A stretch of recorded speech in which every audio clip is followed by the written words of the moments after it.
కార్యక్రమాన్ని సమర్పిస్తున్న వారు వాసవి గ్రూప్. మీ కలలను నేను నిర్మిస్తాం. సహ సమర్పిస్తున్న వారు Yugandhar real story, rice your dreams, 3 times better Bharatiya cements. అందరికీ నమస్తే. గరం గరం వార్తలకి స్వాగతం. ఇవాళ కూడా మీకోసం చాలా వార్తలు పట్టుకొచ్చినాం. అంతకంటే ముందుగాల హెడ్లైన్స్. అవును, నేను గుంపు మేస్త్రినే అంటున్న సీఎం రేవంత్. నేను గుంపు మేస్త్రినే, గుంపు అంతా నాది, గుంపుకు నేను మేస్త్రి. బస్సులో సిగరెట్ తాగిన కండక్టర్. ఎవ్వలేంది చూసి నోట్ల కట్టలేకపోయిన దొంగోడు. దొరికిన 45 లక్షల బంగారం తిరిగిచ్చింది అక్క.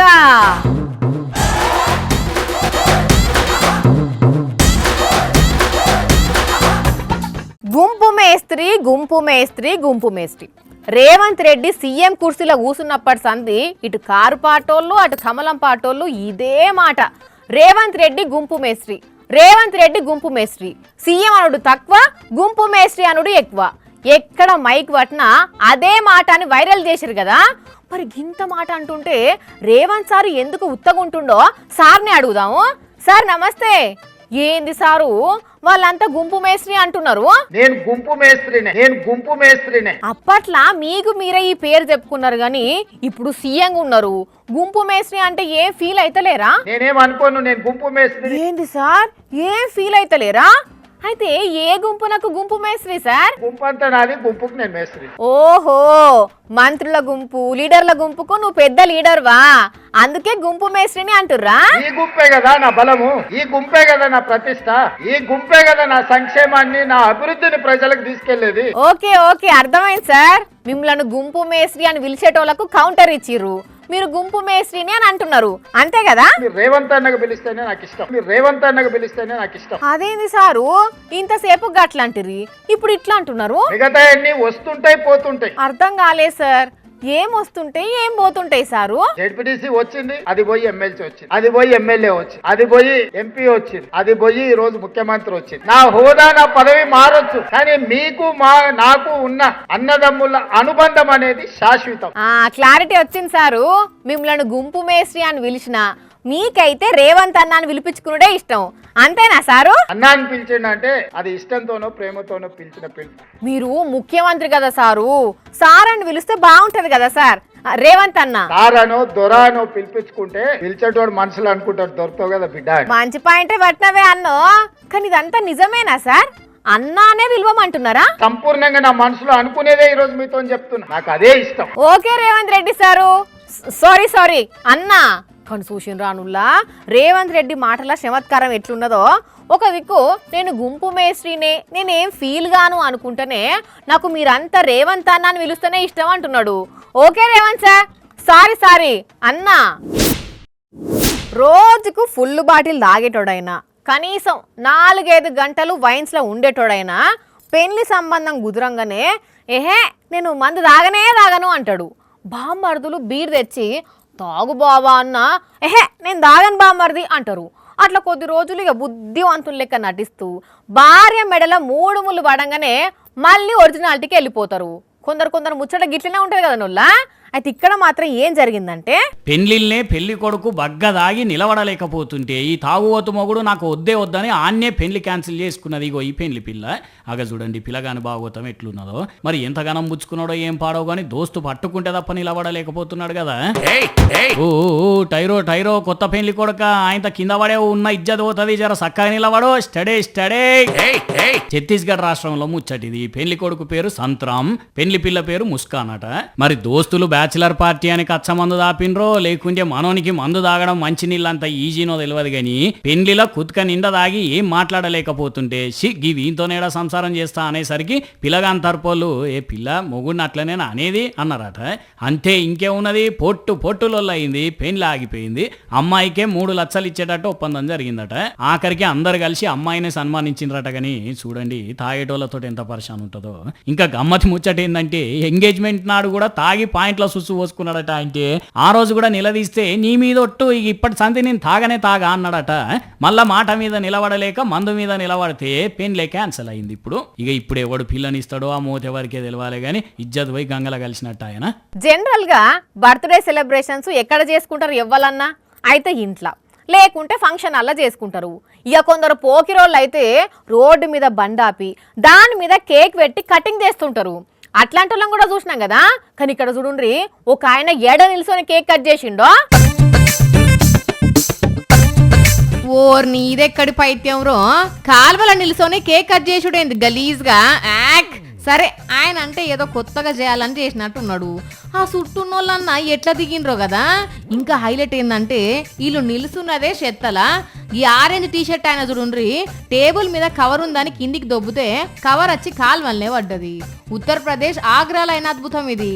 మరి ఎందుకు అట్లా చేసిర్రు, వైరల్ అవుతందుక అని అంటే అవును, కానీ వ్యూస్ కామెంట్ల కోసం కాదు, ఇలా కష్టాలు తెలిసేతందుకు. మ్యాటర్ ఏందనంటే కేక్ కట్ చేస్తున్నాయని అక్కడ బీజేపీ కౌన్సిలర్ అట. ఈ ఏరియా అంతా కంపు కంపు ఉంటున్నది, పబ్లిక్ తిప్పలైతుంది, వాన పడతానైతే మొత్తానికి మురికి నీళ్ళు ఇండ్లకి వస్తున్నాయి, చిన్నపాటి బ్రిడ్జి లెక్క కట్టుండ్రీడా అని కౌన్సిలరే 12 మాటల అర్జీ పెట్టుకున్నా కూడా పైనున్నోళ్ళు పట్టించుకుంటలేరట్నుల్లా. అందుకని నిరసనగా ఇట్లా మురికి నీళ్ళ నిల్చొని కేక్ కట్ చేసిండు అన్నట్టు. కానీ అవ్వా, లీడర్ చెప్తేనే పనులు అయితలేవా అంటే ఇక నార్మల్ పబ్లిక్ పరిస్థితి ఏందన్నట్టు అక్కడ. మరి ఇప్పటికన్నా అలా గోస బాపుతారో అట్లనే వదిలేస్తారో గాని గమ్మత్తుగా నిరసన తెలిపిండు అన్న అయితే. అయ్యో, అసలు ఈయనకు మనం విషయం చెప్పలేదు కదా ఇప్పటిదాకా. హ్యాపీ బర్త్డే అన్న, చెప్పున మీ తిప్పల పోవాలని కోరుకుంటున్నాము. ఈ రోజులల్లా కొందరు ముచ్చట ఎట్లుందంటే, ఏం కష్టపడి సంపాదిస్తామని మంది సొమ్ములకు ఆశపడేటోళ్ళు ఉన్నారు. ఒకళ్ళని ముంచైనా డబ్బులు సంపాదిస్తారు, లేకుంటే దొంగతనంగానైనా డబ్బులు కొట్టేస్తారు. అట్లుంటది కొందరు చక్కదనం. పేరుకు పైకి నీతులు చెప్పినా లోపటంతా దొంగ బుద్ధులే చూపెడతారు కదా. కానీ అందరు అట్లా ఉండదు కదా నుల్లా. ఇగో కొందరు గిసోంటోళ్ళు కూడా ఉంటారు. ఇంతకు ఏం జరిగిందనంటే 45 లక్షల రూపాయల బంగారం హోటల్లో మర్చిపోతే అదే బంగారాన్ని అదే ఫ్యామిలీకి అప్పగిచ్చి ఈ లోకంలో నీతి, న్యాయం, ధర్మం మిగిలే ఉన్నదని నిరూపించింది ఈ క్యాషియర్ శేషక్క. అందుకే అక్క మంచితనం మెచ్చిన పోలీసులు వెంటనే సన్మానం చేసిండ్రు. ఈ అన్నోళ్ళు తిరుమల నుంచి బెంగళూరు పోయేటప్పుడు హోటల్లోనే బంగారం మర్చిపోయినరట. ఆయనతో బెంగళూరుకు పోయినాక చూసుకుంటే ఉన్నది అసలు సంచేదేలేదని అర్థమయ్యేసరికి లబ్బ మొత్తుకుంటా 100కు ఫోన్ కొడితే పోలీసులు వెంటనే రియాక్ట్ అయ్యిండ్రు. ఇంకో దిక్కు క్యాషియర్ శేషక్క కూడా ఇలా బ్యాగును అట్లనే దాచి బేగ్ ఎక్కడికి పోలేదు సార్, రామసక్కదానంగా దాచిపెట్టినా అనేసరికి కథ మొత్తం సుఖాంతమైందన్నట్టు. అందరికందరు ఖుషి అయ్యి ఇగో ఇట్లా సన్మానం చేసి షెబ్ భాష అనుకొచ్చిండ్రు. కానీ చూసిండ్రా నుల్లా అక్కది ఎంత మంచి మనసు. 45 లక్షల రూపాయల బంగారం దొరికినా మాత్రం ఆశ పడకుండా అట్లనే చేతిలో పెట్టిందంటే అక్కకు ఎన్ని లక్షల దండాలు పెట్టినా తక్కువైపోండ్రి. సూపర్ అంటే సూపర్ అక్క నువ్వు. నీ అసొంటోళ్ళు ఊరుకొక్కలుంటే చాలు లోకంలో ధర్మం రాజ్యం వెళ్తది అని అనుకోవట్టిరట. ఈ ముచ్చటెరికైనా అక్కడి కొంతమంది పబ్లిక్. హోటళ్లు నడిపే అన్నలు, కిరాణం కొట్టులు నడిపే అక్కలు, పాన్ డబ్బాలు నడిపే పెద్దన్నలు, బట్టల దుకాణాలు నడిపేటోళ్ళు, ఈ వార్త మీకోసమే. మీరు చూడాల్సిందే, జాగ్రత్తలు తీసుకోవాల్సిందే. అవు నిజం. అరే, వాళ్ళు అన్ని జాగ్రత్తలు తీసుకొనే దుకాణాలు నడుపుతున్నారు. ఇప్పుడు నువ్వేం జాగ్రత్త చెప్తావు? కొట్టి నడిపేటోళ్ళకి తెలియని జాగ్రత్త నీ దగ్గర ఏముంది అంటారా? ఇటు చూడుండ్రి, జాగ్రత్త మీకే అర్థమవుతుంది. భూషణి అన్నాలం పాడుగాను వీని చేతులను తీసుకుపోయి చెరుకు మిషన్లో పెట్టగదరా గోషిగా. ఎంత పని చేస్తేవిరా చూసిండ్రా అనుల్లా. 2 సెకండ్లల్లా 2-3 పైసల కట్టలు అందుకొని ఎట్లా అవతల పడ్డాడో. సూర్యాపేట జిల్లా మేళ్ల చెరువులున్న ఒక కిరాణం కొట్టుల దొంగతనం ఇది. మరి గోషిగాడు షాంపూ కొందామనే వచ్చిండో, లేకుంటే సబ్బు కొందామనే వచ్చిండో, లేకుంటే బరాబర్గా దొంగతనానికే వచ్చిండో తెలియదు. గాని కొట్టుల ఎవ్వరు లేకుండేసరికి వాని అసలు రూపం బయట పెట్టుకొని గింత పని చేసిండు. సీసీటీవీ పెట్టి పోలీసులకు ఫిర్యాదు చేస్తే వాళ్ళు దేవులాడుతున్నారట. కానీ చూసిండ్రా నుల్లా, దొంగలు కస్టమర్ల లెక్కనే వచ్చి ఎట్లా లూటీ చేస్తుండ్రో. ఓ అన్నలు, షాపులు నడిపేటోళ్ళు, మీకేదన్నా పనుండి బయటికి పోతే దుకాణానికి తాళం వేసుకొని పోన్రి, సరేనా? లేకుంటే గిస్వంటి గోషిగాళ్ళు షాప్ అంతా లూటీ వేసుకొని పోతారు. ఏమంటున్నాం? బస్సుల కండక్టర్ చేతిలో ఏముంటదుల్లా? ఏముంటదని గట్ల అడుగుతున్నావేంది వాని? చేతులనేమో టికెట్ కొట్టే మిషన్ ఉంటుంది, ఒక భుజానికి పైసల బ్యాగ్ ఉంటుంది. ఇది కూడా నీకు తెలియదా వాని? ఎప్పుడు బస్ ఎక్కలేదా అంటారా? అయితే ఇక్కడ మాత్రం ఒక కండక్టరు మొత్తం రూల్స్ తప్పిండుల్లా. షేట్ల సిగరెట్ పెట్టుకొని చూడుండ్రి ప్రయాణికులని ఎట్లా బెదిరించిండో.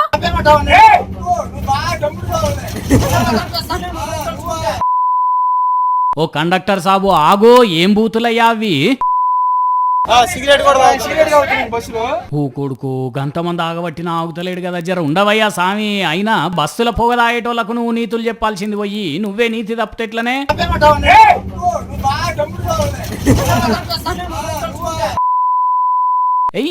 అస్సలు తగ్గుతలేడు కదా, బస్సుల సిగరెట్ తాగడమే గాక బిర్రుగా బొత్త నిండా తాగొచ్చినట్టున్నాడు కదా డ్యూటీకి. ఫేస్ అంతా మారిపోయింది. పల్నాడు జిల్లాలో ఉన్న ఒక బస్సు డిపో కండక్టర్ పనితనం ఇది. మరి ఇంతగానం దాగొచ్చిన కండక్టర్ను ఆఫీసర్లు ఎట్లా కొలువుకెక్కిచ్చిండ్రో గాని టికెట్లు కొట్టడం పక్కన పెట్టి బస్సులు ఎవరన్నా కీసులాడితే ఆపాల్సింది పోయి ఈయననే సిగరెట్లు తాగుతూ సిందులేసిండి. ఇట్లా పెద్ద ఆఫీసర్లకైతే వీడియో చేరిందట గాని చూడండి ఇక కండక్టర్ గారి ముచ్చట ఎట్లున్నదో.